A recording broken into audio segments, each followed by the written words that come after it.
we're seated, we can stay seated. Tell us when you want us to start a little show. Whenever you like. Okay. Well, hi everybody. My name's Mikola or Nick Deychakiwsky. And I'm Marko Farion or Marko Farion. Yeah. And we know each other from way back. Both born in Cleveland, Ohio. Had the same Bandura teacher back then. And Even before that, we grew up as little kids together. yeah. His father was my godfather, and my father was his brother's godfather. And so, And my mother's your sister's godmother. Right, right. And your wife's my daughter's godmother. and he's my son's godfather. There's a Ukrainian term for that. It's actually family, like where you have like father-in-law, mother-in-law. Kum is the name for a godparent to the parent. So it's actually we're family. Yeah. All right, so anyway, we're going to start the show with like a pretty lively Cossack march. Just about, guys going off to war and how they're going to fight the enemy off. So, start with that.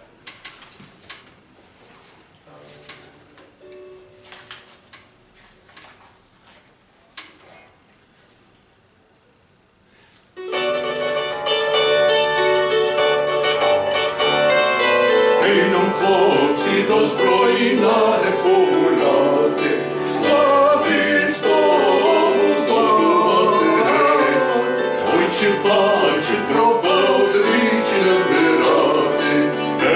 Ей, ну, хлопці, до зброї. Ой, чи пан, чи пропав, двічі не вмирати.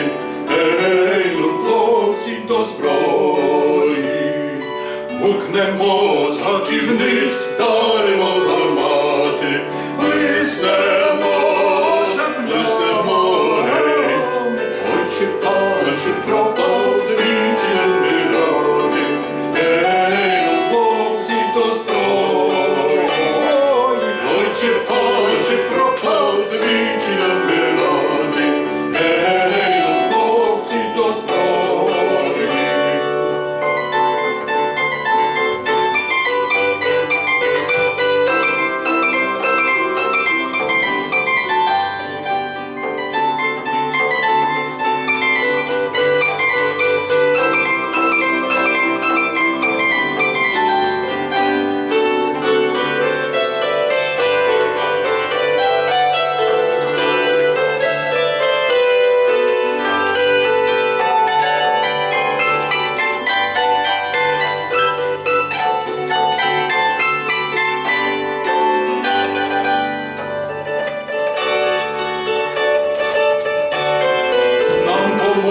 Святий Юрій, ще й пречиста мати, турка звоювати. Ой, чи пан, чи пропав, двічі не вмирати. Ей, ну, хлопці, до зброї. Ой, чи пан, чи пропав, двічі не вмирати. Ей, ну, хлопці, до зброї.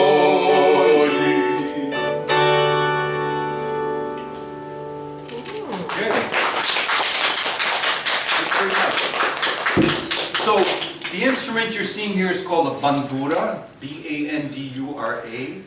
We have two different types here, but essentially it grew out of an instrument called a kobza, which was common, started way back as early as the 15th century in Ukraine, and the original had very little strings, and it was essentially just more like a lute.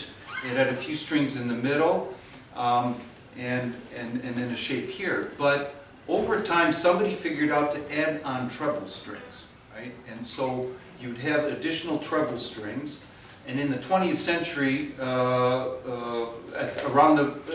about the beginning of the 19th century, they started calling the instrument bandura as more and more strings were added on. And then they kind of went crazy at the beginning of the 20th century, and they just fully chromaticized the instrument, and you have as many strings as you have. Like his model has 56, mine has 60, and in some ways it's tuned like a keyboard more than, or a harp rather than you know, a diatonic kind of instrument.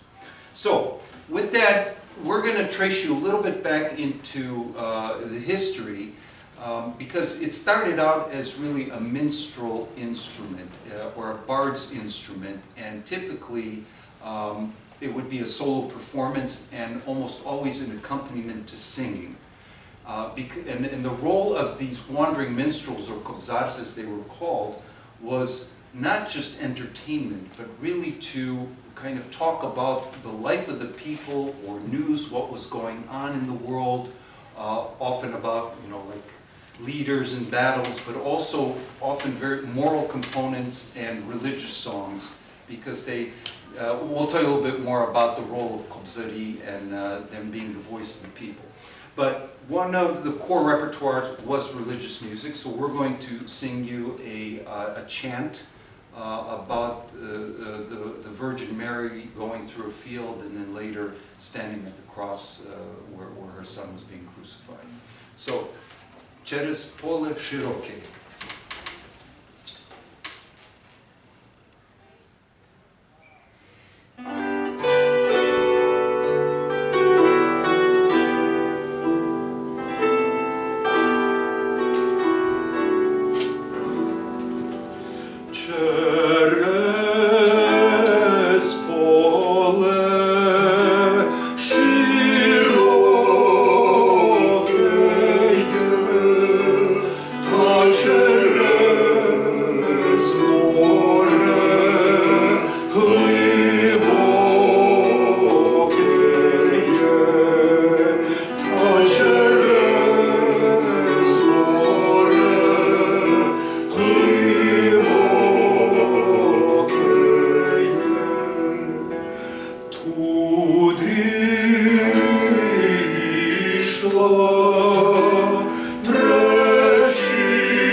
These minstrels, these old kobzars, historically they were blind minstrels, and not only did they play the kobzar, the old form of the bandura, they played. Some of them played the hurdy-gurdy. It's a lira. So they were kobzari, lira the kid, and they would go from village to village, and that was actually one of the first unions that was formed, because they had to go through a certain study, certain, Guilds. A guild, that's what it is, yeah, and they were then approved that you can go out into the world, and they were kind of assigned areas, so. Legend has it even during a Cossack uprising of Khmelnytsky, where he wanted to rise up against the aggressors, be it Russia or Poland, he sent out the Kobzars to inform the people that it's not just the Cossacks, but the people are uprising, and they had the message going out there. Another religious song that they sang was called Siritka. It's about a little orphan girl. And it's actually appropriate now with the things happening in Ukraine, with the war going on, that there's a lot of children that have become orphans, and even some that have been kidnapped and taken to Russia. So I'm dedicating this song to the children of Ukraine. The song is about this orphan girl that's looking for her mother.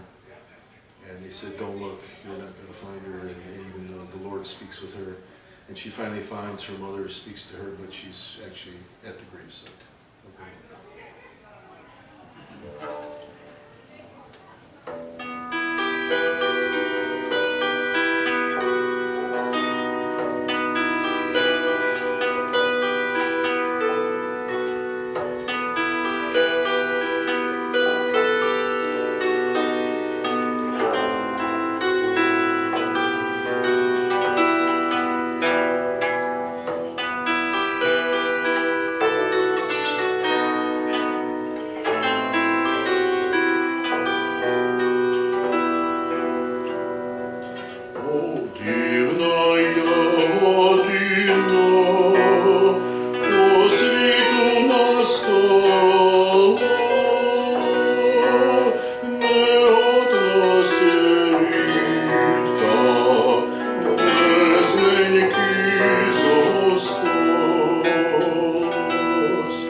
We'll get to something a little bit more beat, but I want to play you one more kind of Kobzar song, because because I think it's highly relevant today. It's interesting that this song, which is called "There Is No Truth in the World," was passed on by oral tradition from hundreds of years ago, and it's still relevant today. So the rough translation is, there is no truth in the world, and untruth or falsehood has started showing itself as being truth. And truth sits and is sits in some dungeon, while falsehood is hanging out with the lords, right? But the song does in a few things of that nature. Actually, there's at least 20 verses. I'm only going to play a few of them and compress it. But it does end on a note of saying that, but the Lord Himself is truth, and he who will follow the Lord will be will receive blessing, and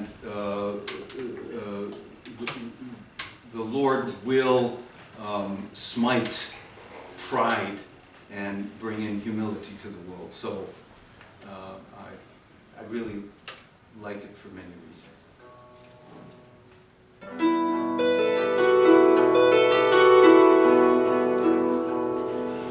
Нема в світі правди не зіскати, що тепер неправда стала правдувати.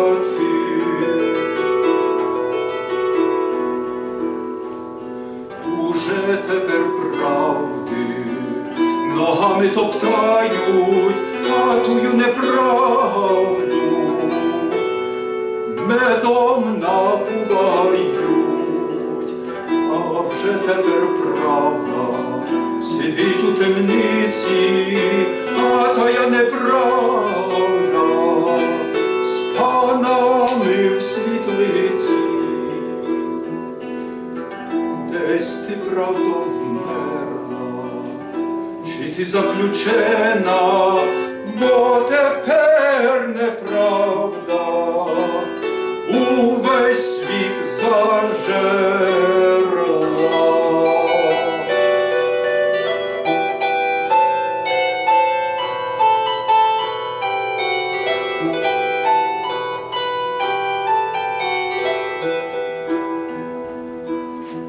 А хто буде в світі правду ісполняти, тому сошлеть Господь щодня благодаті.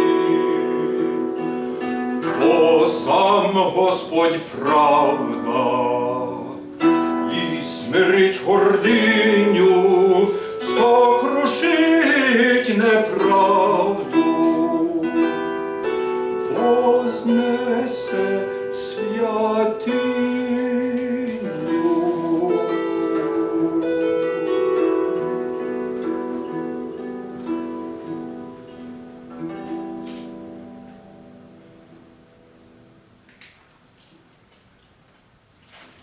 Okay, thank you.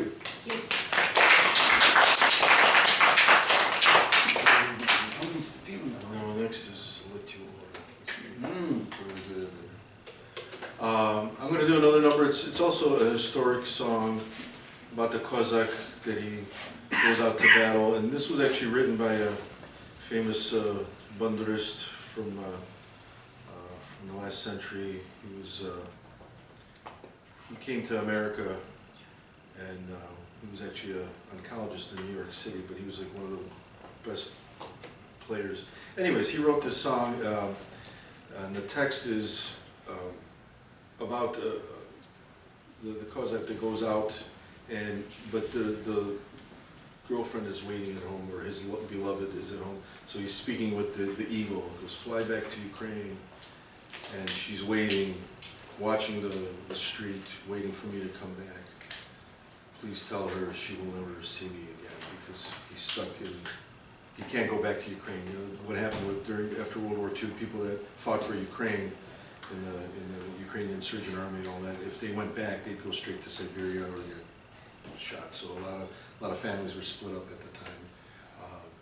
Wives and children were left there, and you know the soldiers couldn't return back after World War II. So this is called Letiu Orel, which means the eagle flies, because he's asking the eagle to go back home and tell his beloved that she will never see him again.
Спасибо.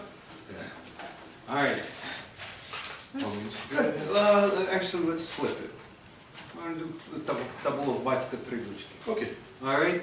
So get into a happier mood here a little bit because but my wife at home always says, "Why are you always singing these sad songs?" I said, "Because that's been the fate of the Ukrainian people, often under foreign powers and occupation." And actually, some researchers did the study and said that 75% of Ukrainian folk songs are in a minor key.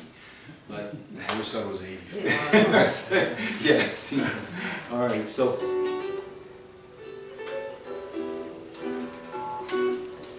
Gonna spoon this on?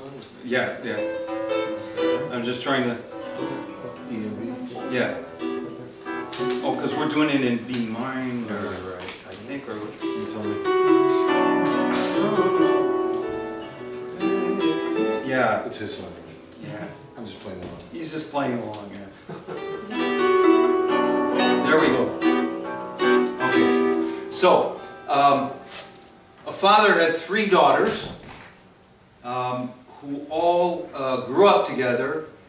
They got married at the same time. And the first one says, "Marry me to a farmer." The second one says, "Marry me to a fisherman." And the third one says, "Marry me to a musician."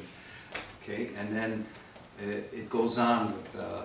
The first one was after marriage, already walking along the road, she's carrying a loaf of bread under her arm. The second one's walking along carrying a fish under her arm. And the third one's walking along carrying a violin under her arm. And finally they sit down all together, they eat some bread, they eat some fish, and they listen to the violin. So it's kind of silly, right? But there is a refrain to it which has words that are real easy, and I invite you to join in. The word, it's one word that repeats over and over again. It's hey. Hey. That's the part I learned. That's the part you learned. So if you rather than teach, you'll just catch on and try to sing along, because there's many verses. Sing along with that refrain on the hey. Okay?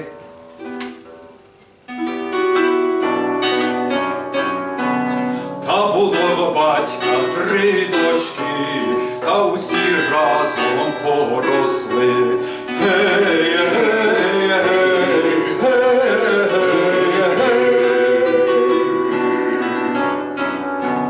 Та усі разом поросли, та усі разом заміж ішли. Гей, гей, гей.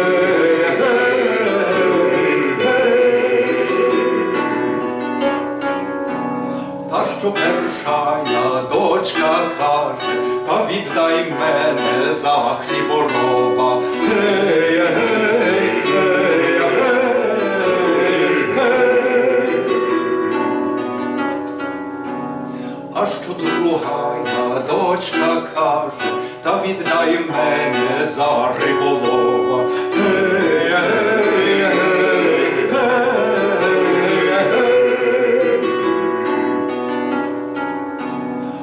Що третя дочка каже, та віддай мене за музиканта. Гей, гей, гей, гей.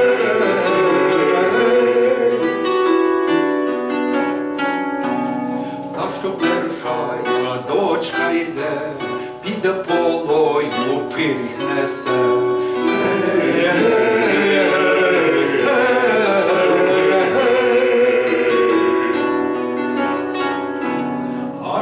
Другая дочка йде, піде полою, рибку несе. Гей, гей, гей, гей.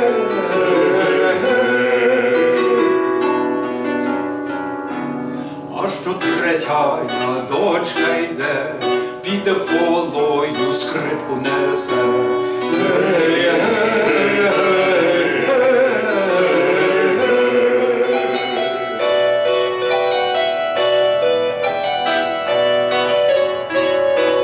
Та й посідали за столом, та й закусили пирогом. Гей, гей, гей, гей, гей.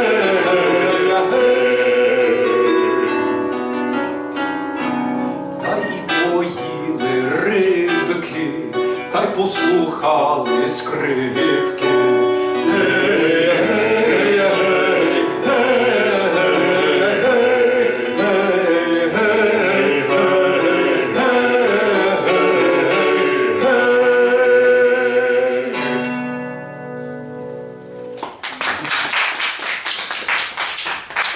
See, even when it's a happy tune, it's in a minor key. Right?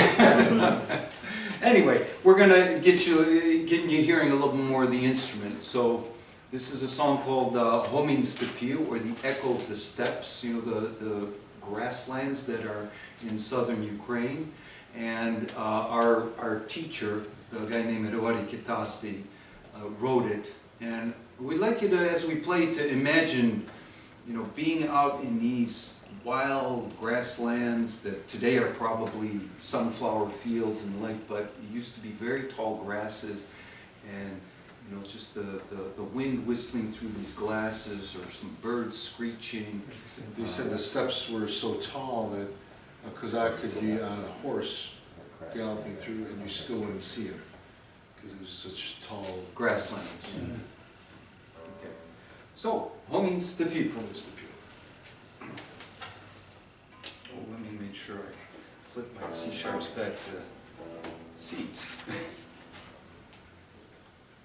If you notice, the banduras are a little different. You know, one, I don't have levers, so I can only play in one key unless I retune something.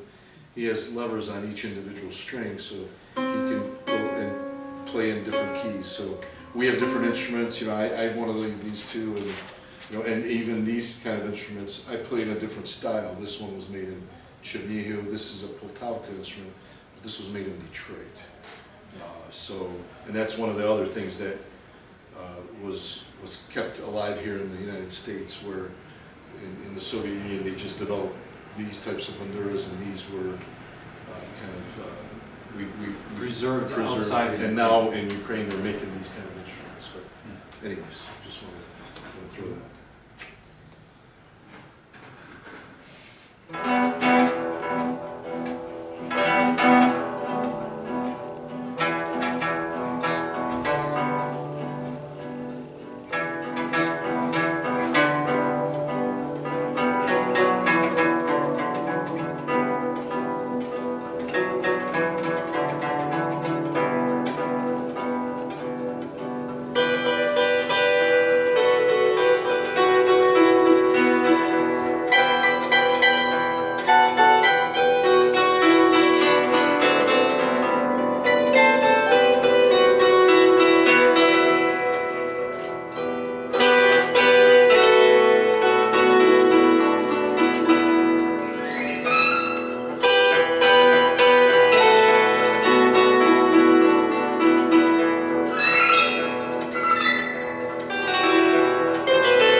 Thank you. So we play in this bigger group called the Ukrainian Bandura Chorus, and Mark would be on one side and I'd be on the other, and you know, you have a whole ensemble like 12 to 15 bandurists, and we'd always be having our little competition, who's gonna hit those last few. The last few notes. No, it's under the... I beat him this time. Hey. I was last. No, you usually win, I hate to say it. I always have to have the last word. All right, what are we playing next? I David Mane. Oh, okay. And then Marko. And then Marko. Are we on time? You're defining what's on time. Okay.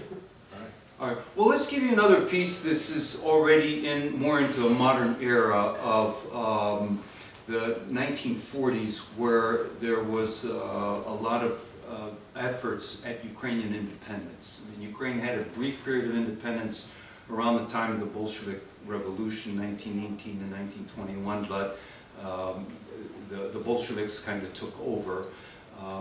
But then in the 1940s, as the big empires were fighting each other, the Nazis and the Soviets, Ukrainians strived again for their independence. And one of the forces... We had one day.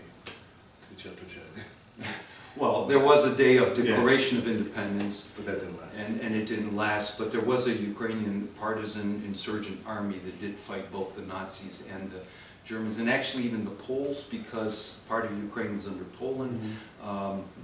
And obviously that didn't end right, but we still remember, and these songs of striving for Ukraine's freedom and independence, again, are once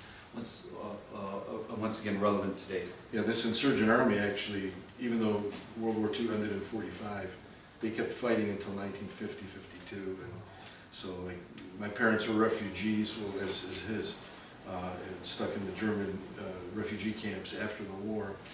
But I had grandparents and an aunt in Ukraine, and the Soviets thought, oh, my dad is somewhere in the woods fighting with the insurgents, so they were harassing them and following them, and it's like, no, he's gone. And, but anyways, so this song is I David Mane. It's from that era, a soldier telling his loved one that I have to go fight for our freedom, which is kind of happening now too.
Широкий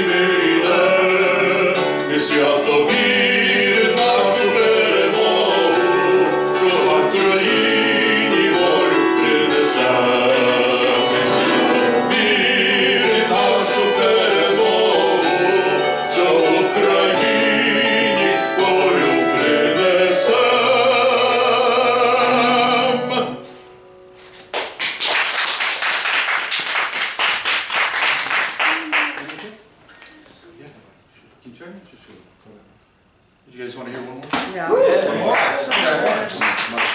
All right, let's do it. Please. This is also a march for freedom, March Ukraine, but this was written by the same teacher of ours, Deychakiwsky. He also led this chorus for over 50 years. He was the director, but he wrote a lot of compositions. This one he wrote during the war with a famous Ukrainian poet and writer, Ivan Bahiani, and it's kind of along the same lines. Yeah. March for freedom. Якісь No, just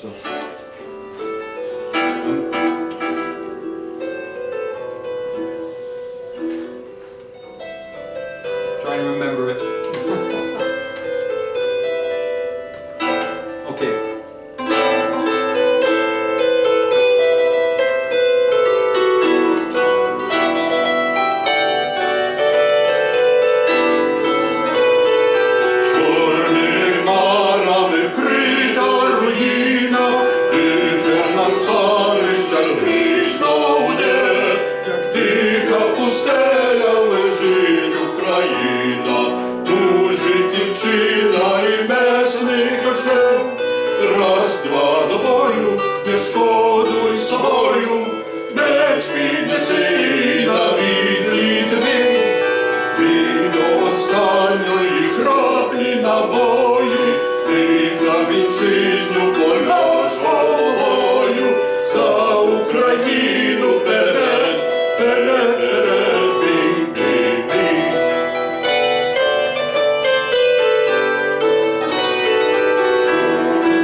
Thank you very much, kind audience. Happy to answer any more questions about Bandura or whatever we got going. Did we already go over how long you've been playing together?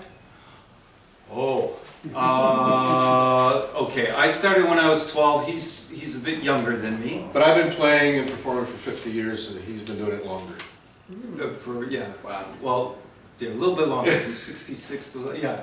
But we kind of started playing together in Cleveland when our teacher had us and a few others together back. Yeah, the school would do little 70s, performances and all that. Yeah, 70s, 4, 5, yeah, 70s, somewhere around there. Yeah. And then slowly we migrated. You know, Mark met his wife at a Bandura camp. We had these summer camps, music camps, and she's from Detroit. That's why I moved here. That's why Because we eventually got married. And I moved to Kiev in 1990. Met my wife there and was living there and in Prague. But I moved here to Michigan.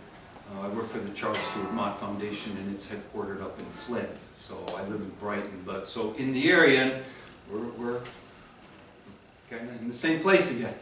And we've been in this group that the Bandura's chorus, so we started back in the 70s also. Yeah. But as far as like what we played today, we kind of got together yesterday and kind of worked things out. But Yeah, we've been playing, you know, we were in a trio together where we toured in Ukraine in 1990 before Declaration of Independence, which was in 91. So we went to Western Ukraine and did like stadium shows with other groups, and that was, back then it was like, there was a resurgence, you know, of the Glasnost and all that, but we were kind of afraid like something could happen, you know, but nothing did, and but it was pretty exhilarating. But you know, we've done things here and there. We've done folk festivals and things of that nature. So Thank you. does that answer? That was a long answer to. Are there other performances in and around Detroit that you guys like play like regularly or, you know, seasonally? I wouldn't say regularly, but the chorus does perform. They'll do a Christmas show. They're based in Detroit and Cleveland now. Okay. But there's some shows you guys are doing in Connecticut. Yeah. So a little bit about the history of the chorus. It actually started in 1918 by the guy who composed the song that he sang about the eagle, a guy named Vasil Yemets. And what happened was that during World War II, a portion of them were sent out to Germany supposedly to play for forced labor. That's a thing called Osterarbeiter. The Nazis would simply catch teenagers on the street and send them off to Germany to work in slave labor camps. So the Nazi authorities, when they took over Ukraine, they thought, oh, let's have this chorus go and play for these kids and boost their productivity. Boost their morale. And their morale, right? But in any case, after the war, those members ended up in displaced person DP camps, and for them to go back to Soviet Ukraine again would have been really death or exile. So they ended up, as many Ukrainians at the time, migrating to the U.S. And Detroit was one of the prime locations because there were jobs here, you know, in the auto factories. But we got guys from now all over, you know, Cleveland, our conductors in Cleveland. It's ironic, when I was growing up in Cleveland and him, we used to drive to Detroit for rehearsals, and now it's the other way around, right? But, you know, there are people from all over the continent, from Western Canada, from California, from Texas, from the East Coast, Philly, New York, and, you know, it's kind of hard to get together. We'll have performances here and there with the chorus. Our next one's probably going to be in April in Ann Arbor. Our Christmas time, December's not going to be, it's going to be in Chicago. But, and we were here in May, was the last time we had a show here. But that's the big chorus, and it's got 15 instrumentalists and then another up to 30 singers, so it's a big group. And then there are like random shows that we'll do here. Yeah, here and there, there's a little performance we'll get asked, either he and I, or him himself, or me myself, or with somebody else. There's a little school here called the Detroit School of Bandura. If you ever feel like visiting the museum in HAMTRAMCK on Joseph Campbell, in fact, there's a young lady, Maria Bacador, gives lessons to students there. I think it's even listed on the festival that you can go in there and Right, see. it is, yeah. Yeah, so And usually it's on Saturdays, so it's like they're doing lessons right now. so there's not that many students for now, but there's a few, and so either they'll perform or a couple other guys that are in the area. And there's a show that I'm going to be at also, because I Right, sing. yes. I sing in the Detroit Opera Chorus. I've been doing that for about 20 years. Oh, And so some of there's a couple of Ukrainian. There's a soprano. She's Ukrainian also. She's our choir director at church too in Warren. But she got together. There's a lot of interest in the chorus. They're like, oh, we'd like to know more about Ukrainian culture, Ukrainian songs, and so a few of the members, there's like 6, 7, 8 of us that got together, and we're doing a show in Birmingham at the Lutheran Church, November 16th, I believe. We're doing classical, you know, either opera arias or art songs, Ukrainian, and it's kind of like to show the world the Ukrainian culture. And then besides the two of us, the others are non-Ukrainian, so they're learning some Ukrainian songs, but they're also going to do their repertoire. So it's going to be like a cultural exchange kind of program of classical Ukrainian vocal music. wonderful. Yeah, he's got the voice. I just kind of sin. But anyway, Lutheran Church of the Redeemer on Maple Road in Birmingham on November the 16th at 4 p.m. So mark it in your calendars, that's what I did. Okay. That's why I know. Yeah, there you go. Did you say that your mentor wrote or your teacher wrote that last piece Yes, you played? yes. Yeah, he wrote. He wrote that one, he wrote the instrumental. we He played. wrote about 200 pieces. He was a very prolific composer. And mostly for Bandura or Bandura chorus, but he's written some other music also. Yeah, there's a couple of orchestral pieces as well.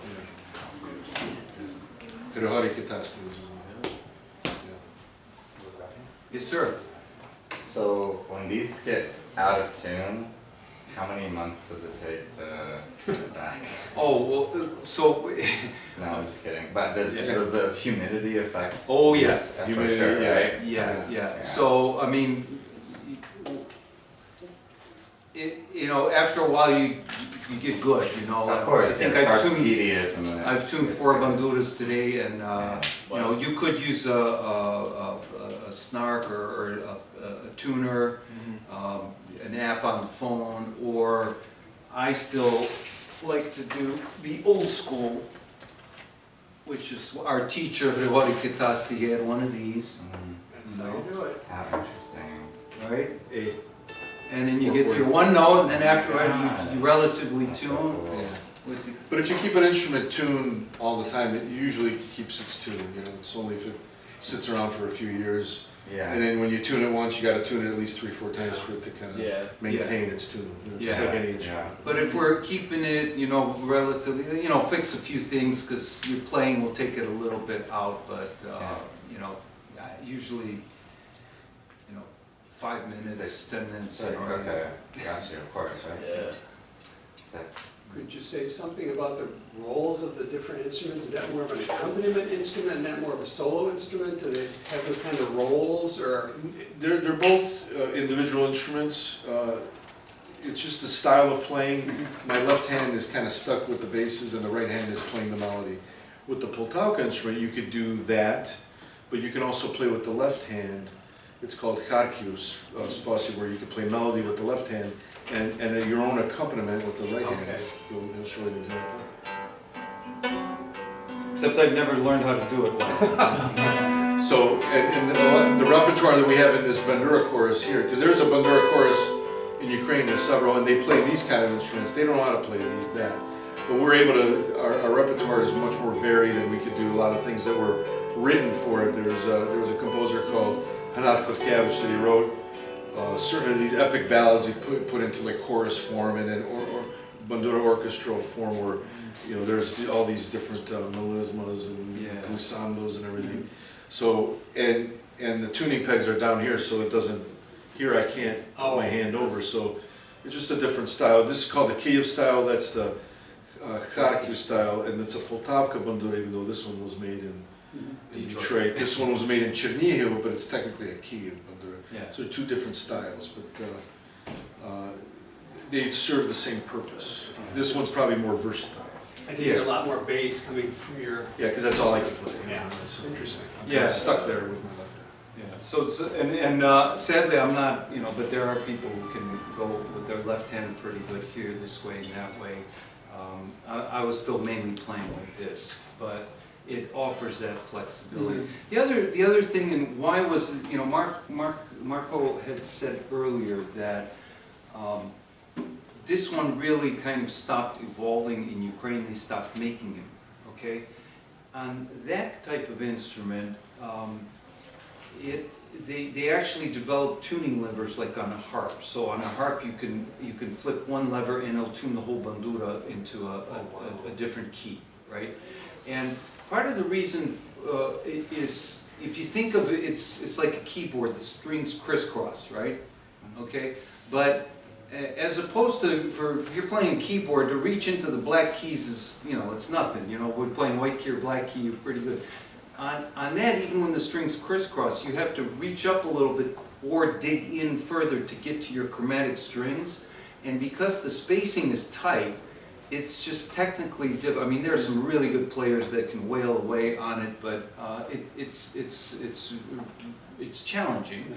And so that's why they developed a system where you tune into a key, and even though you can hit chromatics, you don't sit doing a lot of chromatics all the time. And the instrument in Ukraine, part of this is the fact that they put it into schools and conservatories and made it into, they try to almost classicize the instrument, which on the one hand is good at technical flexibility and feasibility, but some might argue that at times it lost its roots and soul of its role as this instrument of the bards and the minstrels. And so this one, even though they tried to make it as complicated as the other one too eventually, but it's kind of more of a kobzar instrument, even by the way it's held. Somebody said, oh, you hug it, and that is true. It's closer, it resonates off of your chest and the body, because the other one you're holding it like this, right? And so that's kind of why our chorus, and there are people who like this. But I play that too. That's the one I learned how to play on, or one like that. And we do play. And the nice thing about the individual tunings is you could tune it into something different up top, or different modal, modal kind of tunings and all that. So That's crazy. Yeah. Thanks so much for playing, you guys. Oh, sure. Yeah, no That was problem. awesome. Thank you. Thanks for having us. Yeah. That was awesome. Okay. Do you still need to record us, or are we? Easy I'm recording. not. No, Josh. Yeah, sure. Did you We need to could just continue doing it like this if you like. What did we need? Yeah, sure. I was just going to, I guess we'll close this up with some more. You may have already answered these questions, but maybe you could expand on it. Basically, give the history of the instrument and its cultural significance. We could start there. Sure. Yeah, I think you touched on the history, but maybe the cultural significance. They did somewhat touch on that during the concert, yeah. Yeah. Okay. I mean, I could quickly repeat it that in a very short form, that Okay. the instrument grew out of a lute-like instrument that had usually 6 to 12 strings, and was sometimes even fretted, or they would press on the strings to change along the neck to change pitch. But at some point, the things evolved, and in the 16th century they started adding treble strings to one side of the instrument, and it became, it started taking on an asymmetric shape. Right? That earlier instrument was called a kobza, but when they started naming the kobza a bandura is something that academics will argue about, but they started calling it bandura more and more, and the instrument that started being like having a diatonic row of scales started being called that increasingly, probably in the 18th century. And then in the 19th century, more strings were added. And then finally in the 20th century, they chromaticized it, probably under the influence of a lot of Western European major minor music. Yeah. Maybe you want to touch on the cultural significance. Yeah, and it just comes to mind, there was a quote from Lesya Ukrainka. She was a Ukrainian poetess, poet and writer. He said, if you want to kill the spirit of the Ukrainian people, collect all the banduras and burn them. It's these old kobzar, these old blind minstrels who go from village to village singing historical songs, epic ballads, and religious things, and it really kept the spirit and the culture alive. I mean, especially the history, because most of the Ukrainians back in the previous century, most of them were just farmers that couldn't read or write, but they would learn history from these blind minstrels. It's word of mouth, oral history. Oral tradition. Yeah, oral tradition. And And actually, it's kind of odd, well, not odd, but I started, when we had the shutdown, someone emailed me and said, hey, listen, you know, we're stuck at home, why don't you, you know, play something on you know, TikTok or YouTube video, and, you know, just so we can hear your bandura. Yeah, okay, so it was one recording I did, was Quarantine, Kubzar, you know, that. And people were like, you should do more of that, you know, and so I just started doing, because the war started after that. So I did a few of these, you know, songs from World War I, World War II, these old songs that youth of today don't know what it is. So we're going to a camp, we're going to teach these kids what I was saying. Started playing some of that, and then all of a sudden, you know, I have a cousin who's on the front lines there. It's my aunt that was 10 years old during the war, her grandson. You know, I have first cousins there, and he goes, hey, the guys really like this stuff. Can you do more? So okay, do more. And next thing I know, I get a flag from the 128th Mountain Brigade, all signed from them saying, Marko Farion, you know, you're boosting our morale. We love this, and that. So I'm like, oh, okay. So I recorded some more, put it on a CD, and I got the flag on the CD itself. I did a picture of that. So in a way, it's kind of prolonging that tradition of it touches the soul of people and boosts their morale, and you know, even though a lot of it is songs in minor key, but it's like days of yore, and you know, the hope for the future, kind of songs of hope and freedom. That's what I call the CD. You know, that's kind of what it is. And you also have to consider that, sadly, for most of Ukraine's history, it was under some other rule. For the longest time, Russian rule, the Russian Empire. A piece of it was under Poland for a while, or even before the Russian Empire. More of it was under Poland, or the Polish-Lithuanian Empire. We're always fighting the Turks. And the Turks in the south that would come in, or the Tatars would invade from the south, and the like. So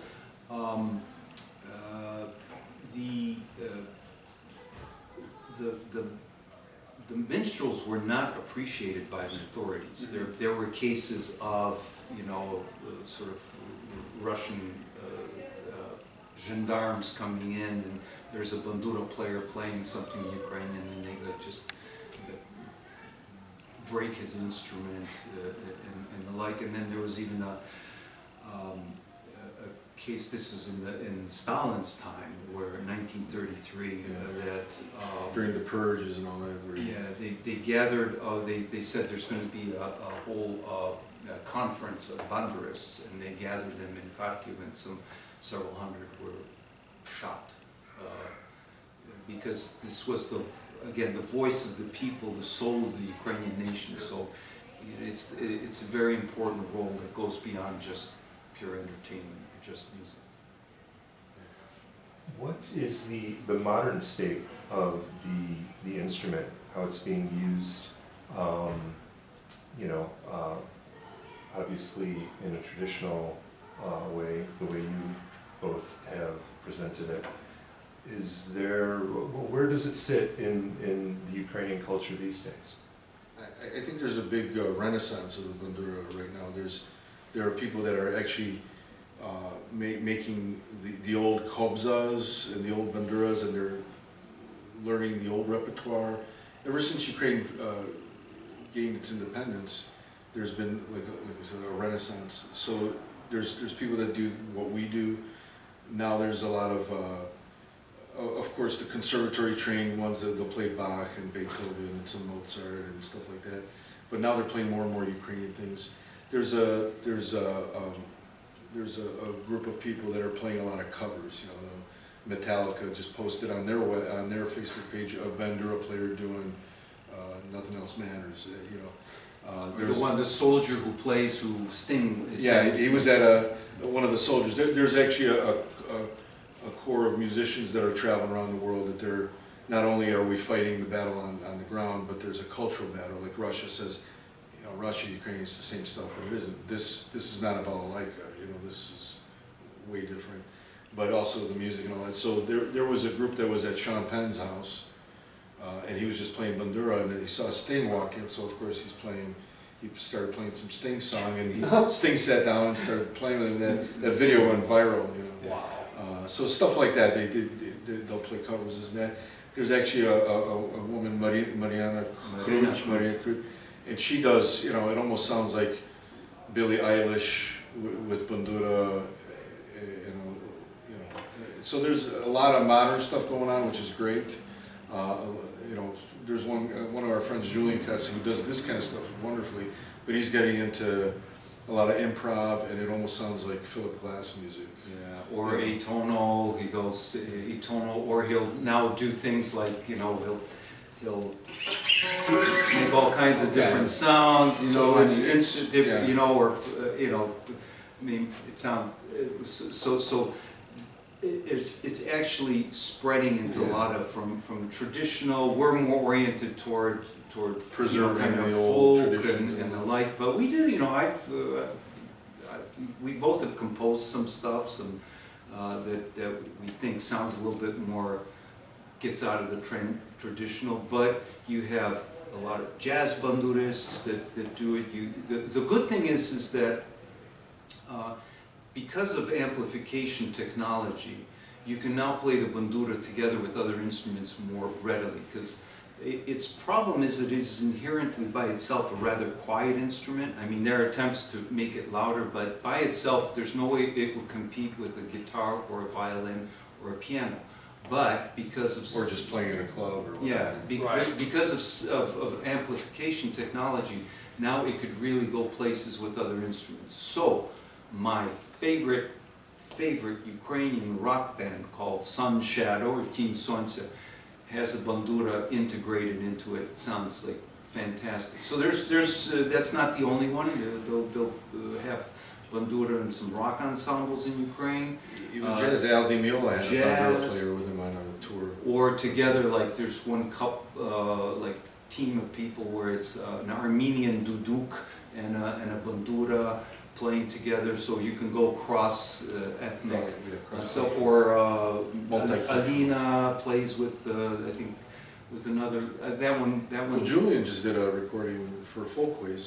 I think she's Japanese. I don't know if she plays the Oh yeah. So there's a lot of potential now for various directions, Which is great, because back in the day it was just kind of suppressed in the Soviet Union, and we were just kind of preserving the thing. But now it's like Bandura has been unleashed in the world. Yeah. It was actually on the Grammys like a couple of years ago. John Legend did a piece he wrote for Ukraine. I think it was 3 years ago, and he had a woman singing and a bandura player. Oh. She's in Denver, yeah. So it was on the Grammys like 2-3 years ago. John Legend. So. You just happened to mention two I have on my primary set list. Okay. Nothing else matters. There you go. The other one, The Winds of Change. Yes. Finally, how did both of you come across the instrument and become interested in playing it? Well, so our teacher, Deychakiwsky, he was living in Cleveland at the time. He conducted a church choir, sort of, and then he taught people. I was 12 years old. In my family, I got 2 older brothers. Everybody was expected to play the piano as a thing you should do. Dorcas Snow. That was our piano teacher. I was at one of his recitals as a kid. And our teacher, who was not my teacher at the time, Deychakiwsky, was there. And that's the first time I met him. When I was Oh, you met him at a Dorcas Snow? Dorcas Snow at his recital. Holy cow. And my mom goes, this is going to be your bandura teacher. I'm like, what? Well, for me, so we all played the piano, and then they said you can have one other instrument. So my oldest brother took the guitar, the second one took the clarinet, and I started on the drums. Right? Oh. And then half a year later, my uncle from Ukraine sends a bandura, one of that models. That it just came in this huge box and all that, and. I don't know why they picked on me, but my parents said, "You want to play it?" And for some reason I said, "Yeah."